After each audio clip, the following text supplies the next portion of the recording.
Hello, niba mushaka kumenya byinshi ku kuri kw'ijambo ry'Imana ndetse ukamenya n'uburyo wakwitwara nk'umukristo muri bino bihe bitoroshye, turabararikiye kujya kuri Shamgar TV kuri YouTube ndetse ukanakora subscribe kugira ngo ibizaho byose bitagucika. Shalom peuple de Dieu. Sur Shamgar TV.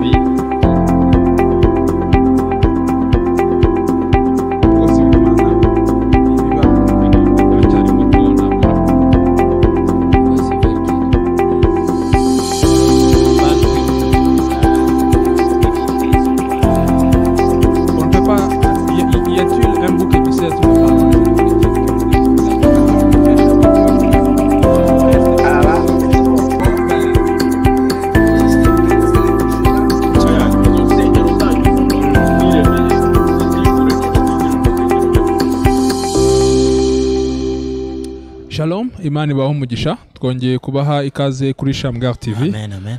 Turacyari kumwe na Papa Faustin. Papa Faustin, Imana ibaho umugisha. Amen, amen. Ushize twari turi kumwe turimo kuganira. N'uyu munsi reka dukomeze.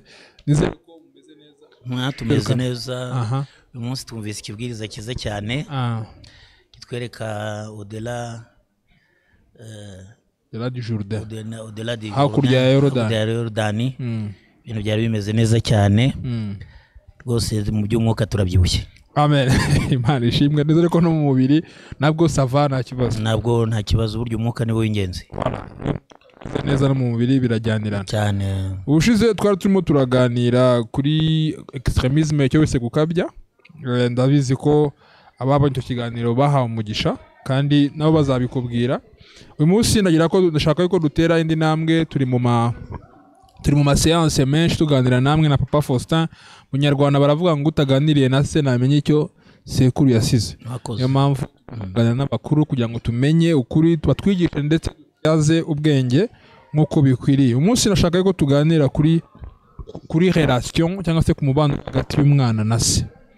Nashaka ko tuganira mu minota mikeya umwana na se, turebe inshingano za bombi, turebe imyifatire ya bombi, kuko muri kino gihe turi mu gihe cya delinquance ya famille, aho famille irimo iragwa, famille ihagaze nabi. Niyo mpamvu nk'abakristo tugomba kugira inshingano za famille. Tudatinze, ese Papa Faustin, umubyeyi ni iki? Umubyeyi ninde? Umwana ninde? Ni gute wadefinisa umubyeyi n'umwana kuri buri ruhande? Nagerageje kubisaka muri dictionnaire y'Igifaransa kuko Ikinyarwanda kugeza ubu sindayibona. Bavuga yuko umubyeyi, un parent, c'est un père ou une mère d'une personne. Cette personne s'appelle fils. Umubyeyi donc umubyeyi ni se cyangwa mama w'umwana. Fils. Umwana nawe bisobanuye yari fils, tout être masculin considéré par rapport à son père et à sa mère. Ahandi hantu bakavuga ngo il est aussi héritier. Umwana bari n'umuragwa. Umwana wari wese. No bitko byoroshye. Magambo yoroshye. Mu magambo yoroshye. Umwana mu buryo mbibona ngewe nkurikije n'ibyo nasomye aha ngaha, ni umuntu wese ufite umubyeyi, niwe mwana. Niba mvuze umubyeyi ntabwo ari muri sense global, sense wenda nini cyane, ariko reka mvuge umubyeyi muri rusange. Si ngombwa umubyara, umuntu wari we wese ashobora kuba umubyeyi w'umwana. Umwana nyakuri afata ababyeyi bose nk'abari ababyeyi be. No mu Kinyarwanda ujye byumva ko bazanye na gahunda ngo fata umwana wese nk'uwawe. Yagakwiye no kuba none umwana nawe agafata umubyeyi wese nk'umubyeyi we. So nibigarukiye gusa ku muntu wakubyaye mu buryo bw'amaraso. Umuntu wese ufite imyaka ya papa wawe twamwita ko ari umubyeyi wawe cyane. None se birasobanutse, umuntu wese ukuruta, umuntu wese mu buryo buri, turacyari mu bintu biri basique, umuntu wese ufite imyaka ya papa wawe, umuntu wese umubyeyi. Umubyeyi si wabyaye gusa, n'ushobora no kubyara nawe ni umubyeyi. Inshingano z'umubyeyi ni izihe? ziye ku mwana ndetse n'inshingano z'umwana ku mubyeyi. Izo zo turasoma Bibiliya. Sinzi nitugera ku nshingano z'umubyeyi n'umwana ho turasoma Bibiliya. Nagerageje kureba inshingano z'umwana, duhere ku z'umwana. Kuko ubishaka kuko byose Abaefeso ambabarira banze nshake muri Bibiliya. Nta kibazo. Bibiliya y'Igifaransa kandi Bibiliya y'Ikinyarwanda. Ikinyarwanda, okay. Abaefeso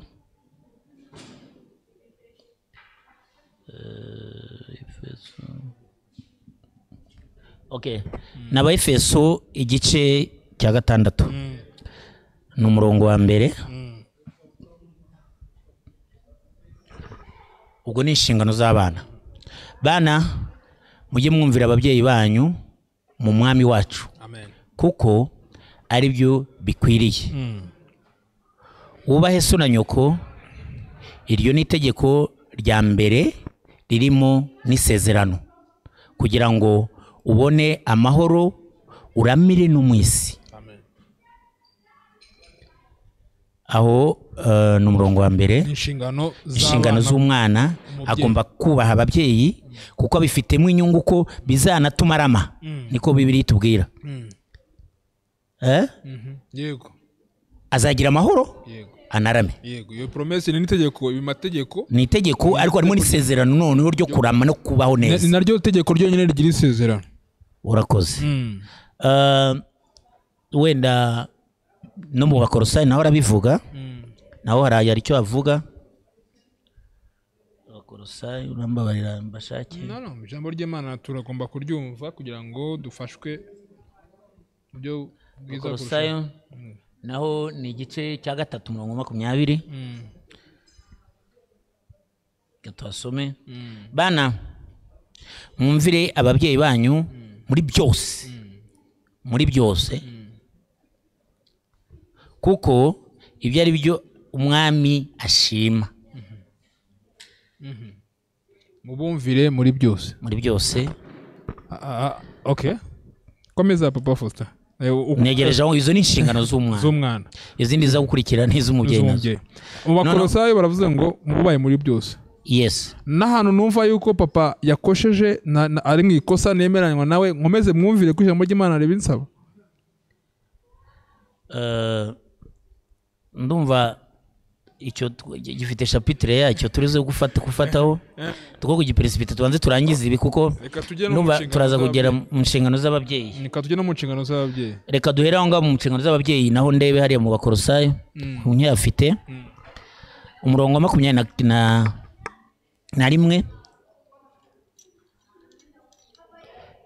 niho wenda haza gusubiza ikibazo cyawe.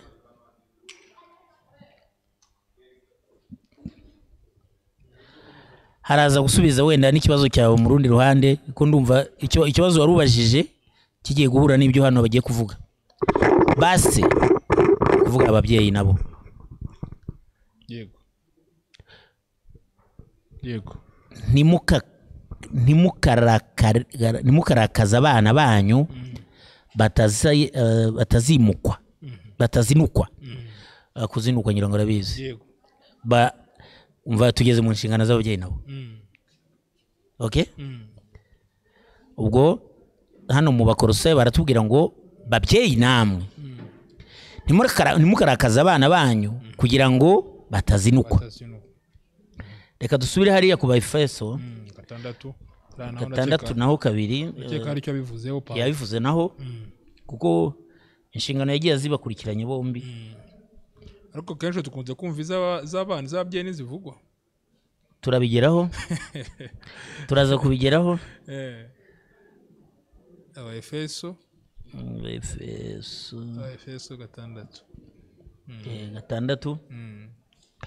Umurongo wawo ngira ngo ni wa 2.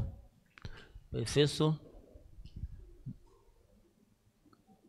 Abaefeso naho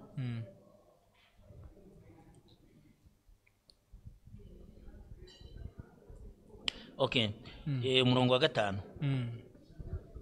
cyangwa umurongo wa 4 duhere ku murongo wa 4 namwe base ntimugasharirire abana banyu ahubwo mubarere mubahana mubigisha iby'umwami wacu namwe ba data mujye mwumvira bashobuja bano bageze mu bindi by'abashebuja donc urumva ko ababyeyi nabo bafite uruhare nabo rwo kumva abana babo nabo bafite uruhare rwo kubumva kuko hano niba wumva ngo ntimukarakaza abana no kuvuga ko umwana nawe hari icyo yakubwira utacyumva neza karakara kugira ngo nsubize cyakibazo turibuze turaza kukigarukaho mu burebure ngira ngo bwimbitse ababyeyi abana nibumvire yes ababyeyi nabo nibasharire abana so turimo turagaragaza ko izo nizo nshingano mu buryo buri global nose uyu mubyeyi Bible ivuze hano Papa Faustin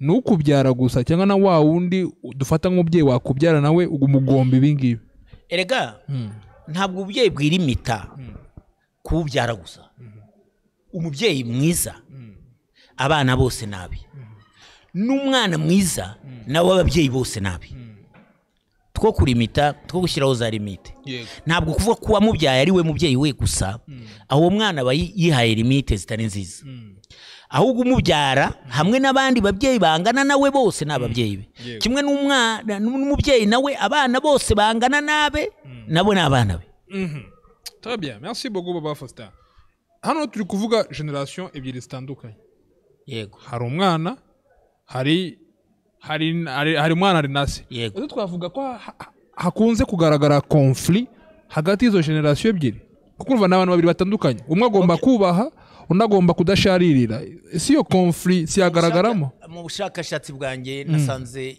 terme conflit générationnel itaba nziza terme sociologique conflit générationnel d'accord nitujyana muri complexe nibyo biza kudufasha okay iyo ugiye kureba kenshi abantu ahanini nibo bizanira ibibazo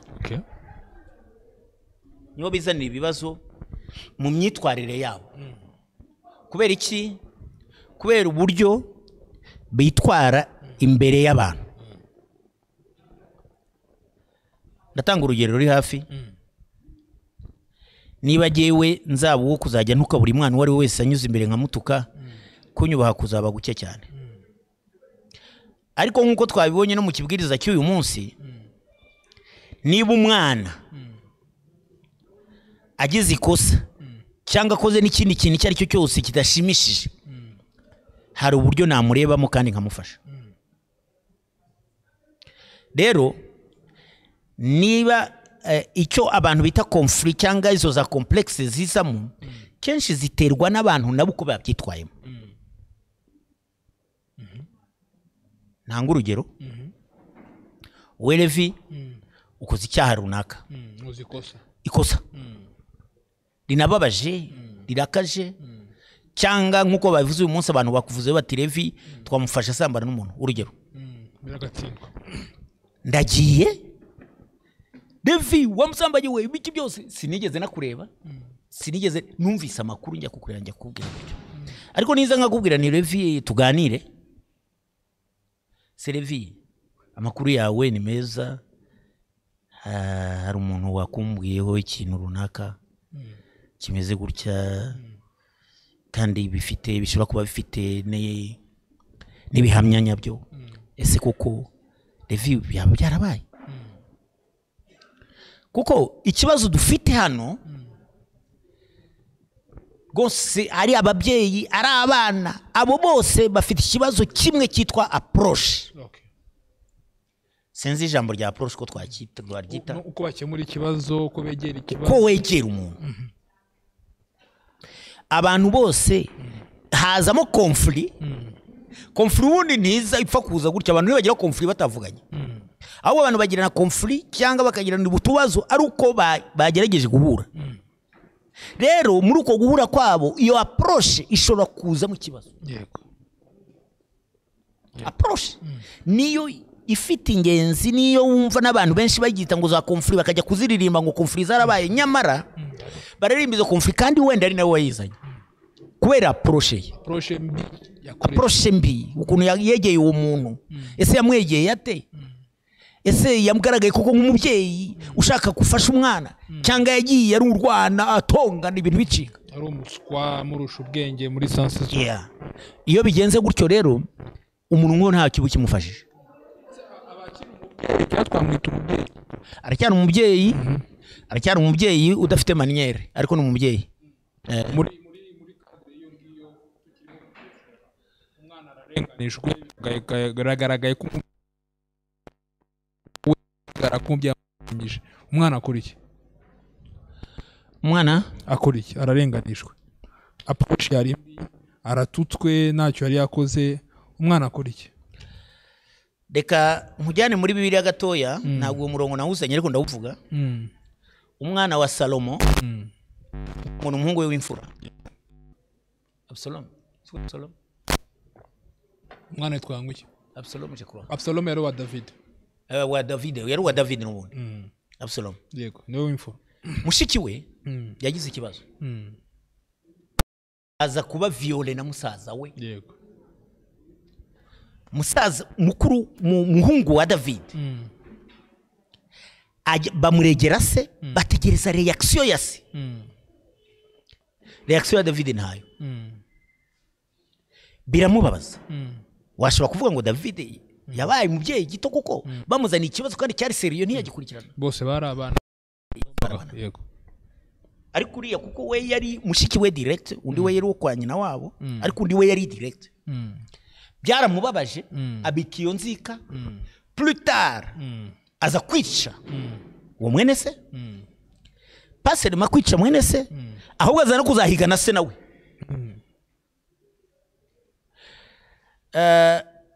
twavuga urwo rugero igitumye rutanze kuri uwo mwana ukuntu yitwaye kubera se wenda atakoze nk'uko ashaka bigatuma umwana ashaka noneho kwikorera noneho uko yumva gukemura ikibazo kwa cyumva nicyo kibazo dufite ku bana uyu munsi niba giye ushobora yenda mfite uburyo nzagisolutiona ntashaka no kukubwira nk'umubyeyi we ntutegereje usanze ko ngusuzuguye mugire gute ugatangira gukora muri reaction zatuma ukora ibindi bintu yego rero muri approche y'umubyeyi nawe n'umwana urundi umubyeyi ahora ari umubyeyi n'umwana nawe ahora ari umwana abo ni abantu udashobora gusimba ikibazo dufite wita conflit none kiri kuri abo bana niyo mpamvu nkuzaniye urugero rw'uwo Absalom mwene Dawidi iyo bamaze gukura yumva ko nawe ashobora kwibonera ibisubizo ku buryo we abyumva se ni bibi urumva se none se yagiye kubona igisubizo kiza byakoze cyakora byari bibi muri iyo cadre muri example waduhaye yes ndabifata muri global mu buryo buri rusange siko abana bose ko niba dushaka kuvuga ari ukuntu wenda wambaza utabubu n'abakera abana hafi ya bose muri generation zose ibibazo bigenda biba wenda ntibiba bimeze kimwe ariko bigenda ari byose bishamitse kimwe umwana niyo yagira se w'umusinzi ashaka kugira twe turi abakristo twagize n'amahirwe cyangwa we wagize amahirwe yo kuko wavutse ugasanga so ari pastor ayobora itorero atinya kunywa inzoga n'ibindi bibi yakora ariko hari abandi bana avuka agasanga se ni umusinzi agasanga se ni umusambanyi akajya kabona mu myaka yawe ukabona bazanye umwana ngo papa yabyaye quelque part wowe uburyo uzabyitwara mu bishobora kubyara conflit kuko papa niyagize neza papa nabwo yitwaye neza papa nawe papa hanyuma papa nawe yabona ko udashaka ufite uburyo bwawe uburyo ushaka kumukemura mu kibazo papa akakuneglige akakuyorera kuko hari uburyo wabyitwaye uyigize conflit wowe kubera ukuntu witwaye niwe utumye iba conflit ariko ni conflit hari uburyo wagomba gufasha papa ukagenda ukagera mu rwego aho ugomba kumwumvisha icyo kintu ko cyakubabaje ukanabimwereka papa hari ikintu cyambabaje nyamuneka vraiment ntikizasubire nigire gute nawe akagera aho ashobora kwirepanda nimba nkumvisha neza papa Faustin ikibazo suko hari generation ebyiri ahubwo ikibazo nukuntu izo generation ebyiri zitwara nicyo kibazo en fait cyane so wowe nago wemera ko hari conflit ahubwo wemera ko hari ikibazo cya approche cyane buri generation yitwaye ikurikije inshingano zayo ibyo bagomba abandi nta kibazo twakagize uyu munsi yes bo erega ikintu icyo bita ababyeyi ni ikibazo cy'amaraso yego ikibazo cy'amaraso rero uburyo gikemukamo niyo abantu badashobora kuba bacyumvikanyeho ntikishobora kuba ikibazo kuko papa wawe nawe uzamushyira za papa nubwo yamusambanye nubwo yamumwicanyi nubwo ni papa abana rero ntibashaka kumva ko papa w'umusambanyi yaba se papa w'umwicanyi yaba se kandi ari we aho wowe nk'umwana ese wasohoka muri icyo kintu gute ugafasha papa akava muri ibyo kumukanga niyo solution kureka kuro cyangwa kurakaye cyangwa ukabwira abantu bose papa yarananiranye n'ikivume ese ibyo ngibyo bizakemura icyo kibazo ntabwo ariko bimeze ahubwo ashobora no kukunanira burundu birashoboka ariko akagumya kuba papa kandi ukamwubaha so tutana ubu bantu noneho icyo kibazo ari kintu ngiye kubaza ariko ndabona amaze no kukinsubiza ntabwo bose bari muri realite zimwe twabivuzeho ubushize cyangwa tunabikomozeho ushize hari ikintu wambwiye nakunze cyane wambwiye ko realite ari zimwe ku babyeyi n'abana bose barahura na realite zimwe ariko hari akantu dukunze kuvuga tukavuga ngo ababyeyi bacu mbigiza nkana hari ukuntu iyo umubyeyi yabonye umwana akiri muri faiblesse navuga nawe yigize kugira cyangwa se yatsinze amwigizeho nkana papa Faustin icyo kintu urakivuga iki urugero basanga wenda papa yigeze gusura twe turabakristo papa yigeze kugira ikibazo cyo kunywa inzoga arabitsinda ubu nagakizinywa ariko umwana we arimo ararwana nabyo ntago arabise no kubona papa amwigizeho nkana ntago amufasha amubwira nabi commentaire yawe ni iyihe kuri icyo kintu urakoze cyane icyo kibazo naniteze kuza kukimbaza nkakigusubiza birababaza cyane kandi biranagoye cyane ko tubivugana aha ngaha wowe wenda utabiviva ubyumva gusa ubyumva gutya ariko ntube wabiviva kuba wagira umubyeyi w'umusinzi aho wicaranye na bagenzi bawe batejeho papa we none twahuye nawe yakuyemo n'imyenda birababaza cyane cyane ku buryo wabyitwaramo birakugoye cyane noneho tubihindure no ku mwana nawe umwana nawe ushobora nawe kuba umusinzi papa hari uburyo yakira umwana we akamuhamagara akamugira inama akamwereka ejo ugasubira ejo bundi ugasubira bikageza aho unanirwa umubyeyi ajya ananirwa icyo nicyo kibazo abantu benshi batemera ko burya umubyeyi ashobora kunanirwa birashoboka umubyeyi arananirwa tugenda muri Bibiliya twagenda tubona bananiranye iyo ugize amahirwe ukamugarura aba ari amahirwe ariko ashobora no kukunanira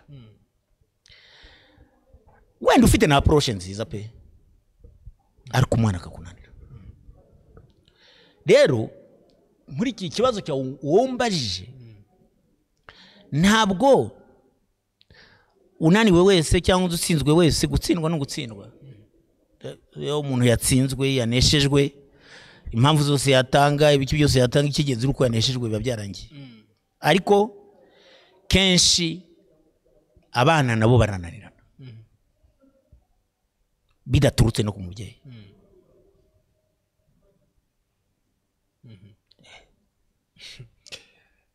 noneho umubyeyi umwana yananiye umubyeyi akore gute amubwire nabi amuvume akore gute papa Faustin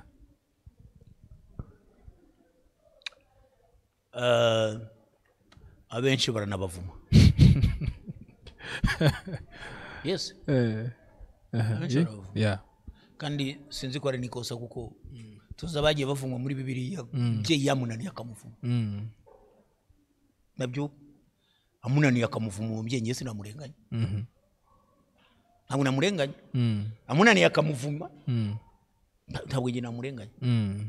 Gusa yarwaza kugeza aho yazamufasha. Agakomeza karwaza kugera aho azananirwa kuko ariko yarwaje.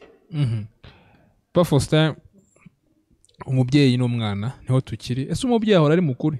Ntacyo kubajije urambwira ngo twaza kukigarukaho reka none tukivuge. Cyane aho ngaho. Umubyeyi ahora ari mukuri? Bien, aho ngaho niho nari ntegereje cyane kuvuga. Ubundi umubyeyi ahora ari mukuri.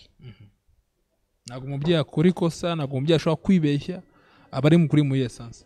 Ndabikurikiza muri Bibiliya. Tujya muri Bibiliya tuzasanga dufata urugero rwa mbere umusaza witwa Nowa. Ntuzibye? Nowa yarasinze. Yego rwose. Ariko umwana nyakuri, umwana mwiza, umwana ufite uburere, umwana ufite ubwenge, ntabwo amakosa ya papa aya expose. Ni ukuvuga ku mwana ise nta kosa agira. Yes. Niyo yaba yarikoze naryo agira. Niyo yaba yarikoze umwana we kubwe. Ise yacitswe ariko ntabwo yakoze kosa. Pour commencer nta muntu ba parfait. Twese tugira ama faiblesse. Ababyeyi ariko tugeze ku babyeyi ntubifate nk'abandi bantu. Ababyeyi relation bafitanye kuko ibi birimo biratuvuna. Aho turi kubona ababyeyi barimo barabakondane, barimo barabwirwa nabi, barimo bara Nashaka yuko hano umfasha ari ikintu umbwiye nago naneze kuza kukimbwira ngo nta mubyeyi ukosa nagira ngo unsobanurire neza hano n'abadukurikira wibabwire babyumve. Très bien, ndakikubwira neza.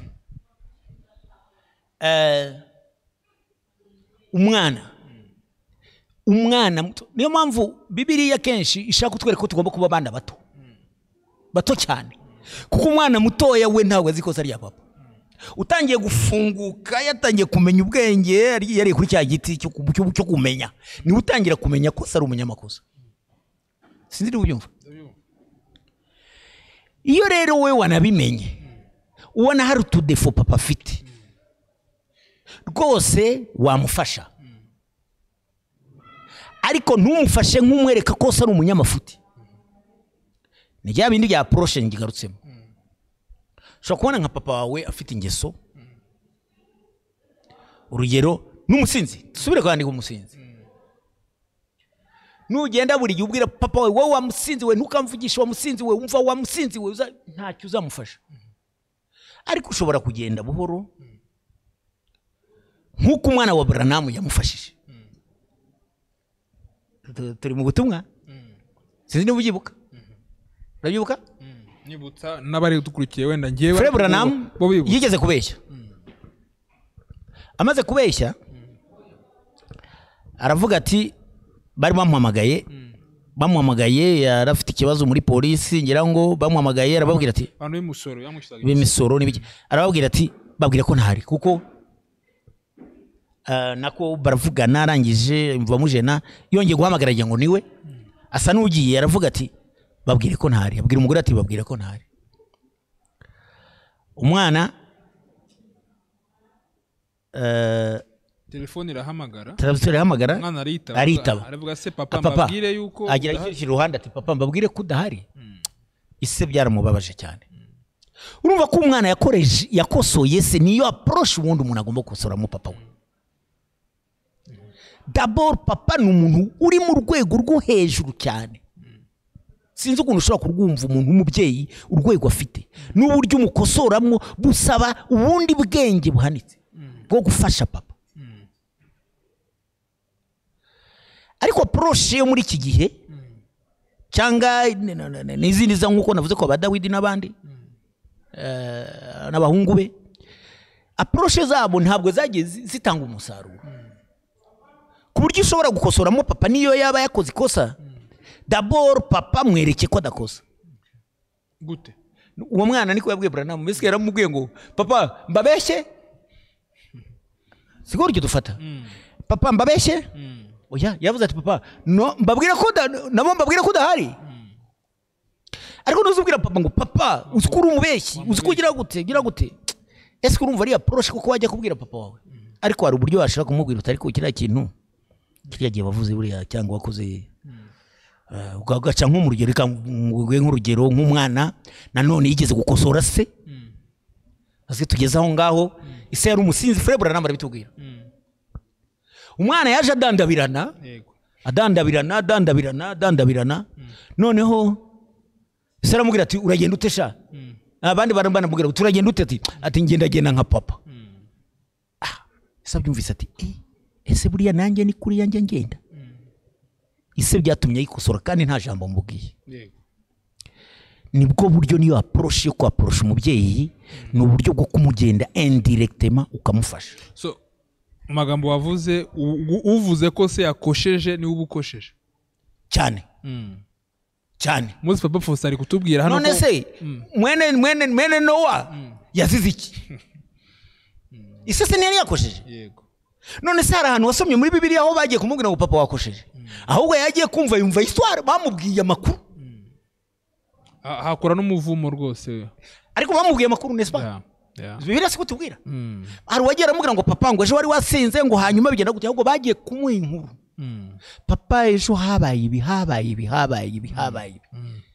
saravuga yahise amuvuma kandi yari yasinze ariko aramuvuma yego ni ukuvuga ko abana benshi bazahura n'imivumo kubera approche yabo y'ukuntu bajya kureba basi un papa nawe wabaye umubyeyi rezoma un papa ni umuntu ufite urwego rwo hejuru cyane ni nayo mpamvu n'Imana ivuga ngo data Imana ishobora kuvuga ngo yarimbuye Sodoma na Gomora kandi yashobora kubibabarira ariko ntiwayiburanya yego niba Imana yaravuze ngo data ikaba umubyeyi igafata titre y'umubyeyi nuko tugomba kureba umubyeyi ninde yego ari mu rwego aho agomba gusa respect gusa nta reproche nta reproche ugomba kureproche ahubwo ni approche nagari reproche voilà igifaransa kiraryoshye aho kujya muri reproche uzajye muri approche uzafasha papa nujya muri reproche sincèrement ntabwo uzaresisa uzakura no muvumo notabyitondera kuko papa itatekereza ibyo yagukoreye byose wambaye ibusu ikiragana gato ugakuru gatangira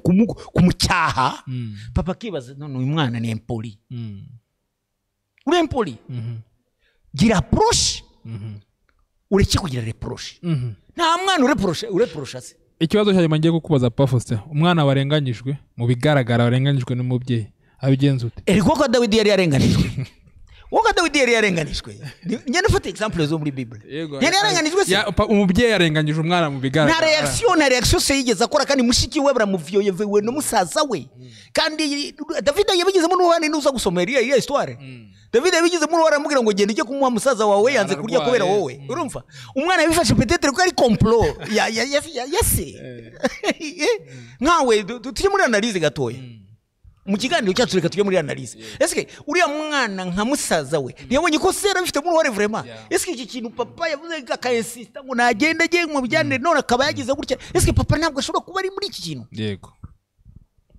kandi David yari ceceke nk'umubyeyi araceceka mu guceceka undi biramubabaza ko ise noneho kuko bifata ngo bya bindi yakega kuko abona ko ari byo ati koko bya bindi nibyo ariko nyamara ntabwo byari byo kandi David nk'umubyeyi we yarazi wenda uko azabitunganya je nsepa wenda yarabizi ko nazagikemura cyangwa se yakiretse ku mpamvu ze bwite nukuvuga ko uyu munsi uragenda kureprocha papa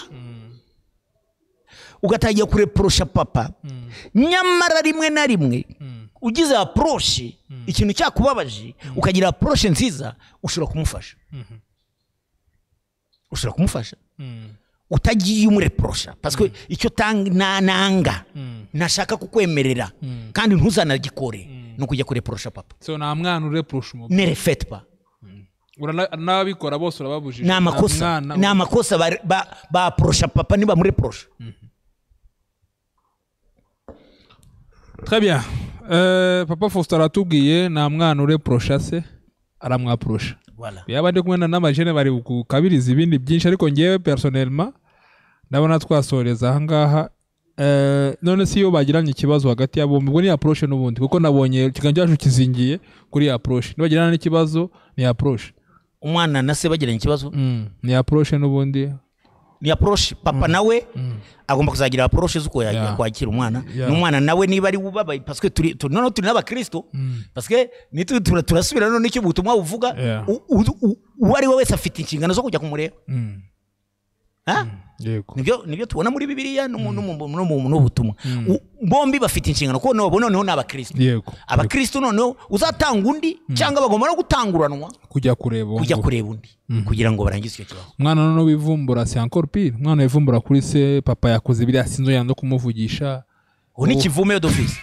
Ngiye navuze yuko nta nagaya ababyeyi jusqu'ici bavuma parce que byamuvuma afite ubwo burenganzira nta mfite ngewe mbona yuko umubyeyi adafite uburenganzira bwo gupfuma umwana we. No mwana wivumbura ku mubyeyi abaguye hasi cyane ni hasi cyane kuko yeswe warega wagakwiye no gutekereza ese watangiye ungana iki kugira ngo ugere mu rwego urimo aho utangira kujya kureprosha papa. Usubiye muri iyo histoire ugasubira mu mateka yawe nuko wanganaga urigi mu isoro rya mama wawe ukaza akatangira kwigisha kurya agatangira kwigisha kuvuga kugera aho ubaye umugabo uyu munsi ntabwo wagakwiye no ku papa yagakwiye kugira indi ubundi icyo ni cy'abana barimo gutakaza. Papa afite urundi rwego reka ndangize parce que utatuma ngenda ntavuze citation yanjye nateguye na amasitation abiri ariko yose ndakeka nayo yanyuma usome citation dusose. Yes yego ndasoma wenda kuba tumva igifaransa biraza kugora ko nta mwanya ufite ndajya nsemura nta kibazo kugira ngo twihute gerageza nsemura. Yes kanze ndebe nyanganira mbanze marebe. Okay amasitation abiri imwe iri muri message yitwa nous n'avons point ici bas de cité permanente. Na buturo buhoraho dufite hano hasi. Ni paragraphe yabaye prêché tariki tariki nazo ari ku kwezi kwa 250. Ndasoma paragraphe ya 5. Urase kunego kugira ngo dufate message. Yes. Jeunes gens bana bato reka tuvuge bana bato ne l'oublie pas. Si aujourd'hui vous avez la chance d'avoir un papa ou une maman qui sont en vie, aimez-les, honorez-les. L'heure arrivera où vous penserez que ce sont des personnes les plus importantes au monde. Si vous ne les pensez pas maintenant, et petits enfants, n'utilisez jamais, asseyez-moi jamais, les mots infâmes des vieils hommes ou une vieille femme. Ce n'est pas un vieil homme ni la vieille femme, c'est papa et c'est maman. Amen. Amen. Amen. Et l'un de ces jours, quand ils sortiront de la chambre, dans un cercueil avec les fleurs, vous les entendrez descendre sous la terre. Et le pasteur dira, tu es poussière, tu retourneras. Ça ne sera plus le vieil homme. Ce sera plus une vieille femme. Ce sera maman. Vous tordez les mains en pleurant.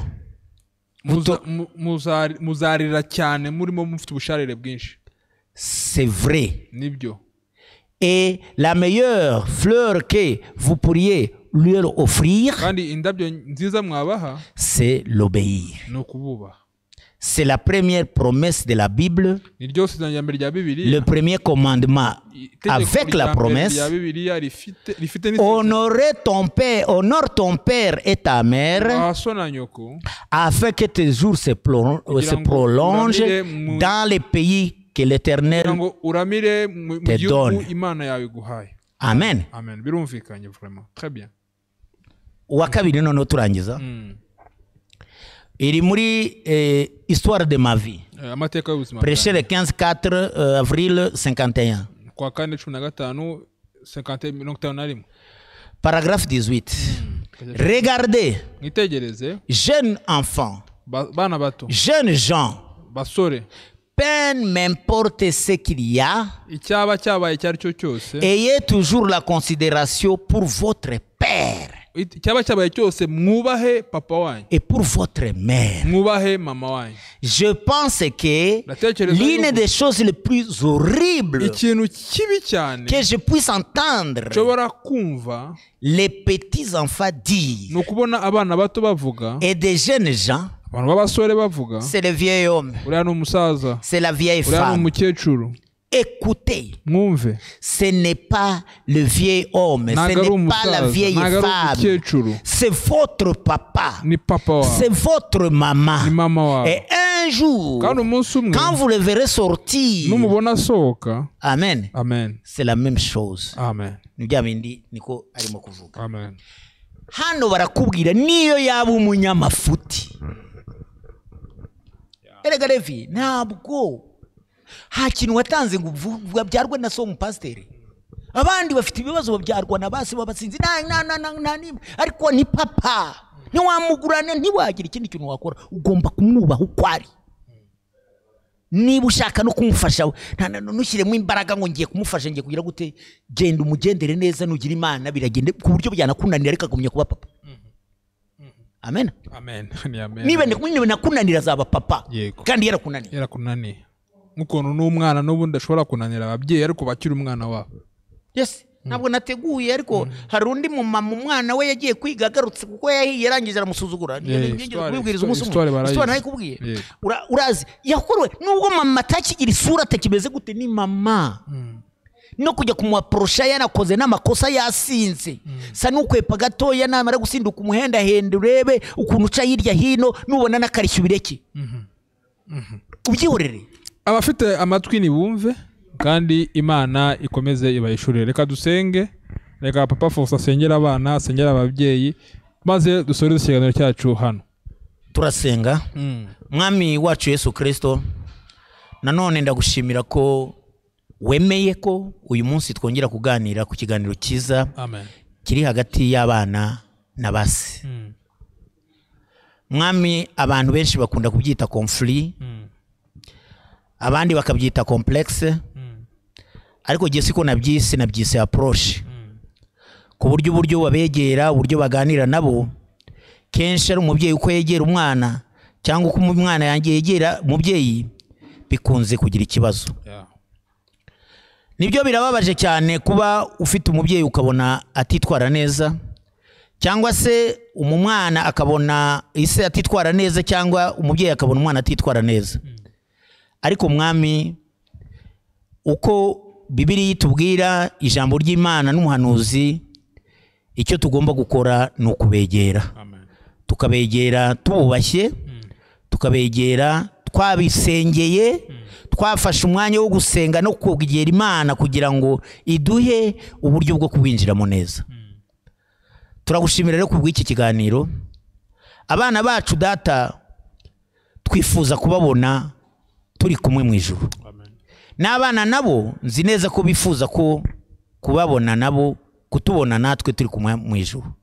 Niyo mpamvu Mwami, wowe utuyobore, uduhe umwuka wawe wera, atuyobore muri byose, atwereke ikigomba gukorwa, atwereke uburyo kigomba gukorwamo, kugira ngo kizaguheshe ikuzo n'icyubahiro. Mu mibanire y'abana n'ababyeyi tubishyize mu maboko yawe. Ugumye utuyobore tw'ababyeyi, uguyobore abana bacu, kugira ngo Mwami, nitugera hakurya twese tuzibone turi hamwe, tuzabana iteka ryose tugushima. urakoze rero databuja kubw'uyu mwanya, umugisha mwene data Levi wateganyije iki kiganiro, umugisha Shamgar TV yose muri rusange, ndetse umugisha n'abazumva iki kiganiro kizabagirira umumaro, kizabereke uburyo bwo kwitwara mu mibereho yabo, kuko inzira iracyari ndende kandi twebwe ntacyo twakwishoboza mwami, ni wowe wenyine dukesha imbaraga zadufasha kugira ngo dukore urugendo neza. Bana natwe rero kandi ugumane natwe muri byose, ugumye uduhe umugisha kandi utwongerere ubwenge ndetse n'ubushishozi kugira ngo two kuzakoza iri jambo riryoshye ryiza ritunganye, two kuzarikoza isoni, tubisabye twizeye mu izina ry'umwami wacu Yesu Kristo, amen. Amen. Papa Faustin urakoze. Namwe mwakoze. Nanjye ndabashimira rwose kuba twagiranye ikiganiro, kandi n'abadukurikiye mwese namwe ndabashimiye. Niba hari n'ibibazo muzifuza kutubaza, ubwo muzanyura muri Shamgar TV, izabitubwira tuzabasubiza. Murakoze, Imana ibahe umugisha. Amen. Murakoze cyane. Naho ubutaha mukomeze mukore subscribe, munatumire n'abandi. Shalom. Naho ubutaha.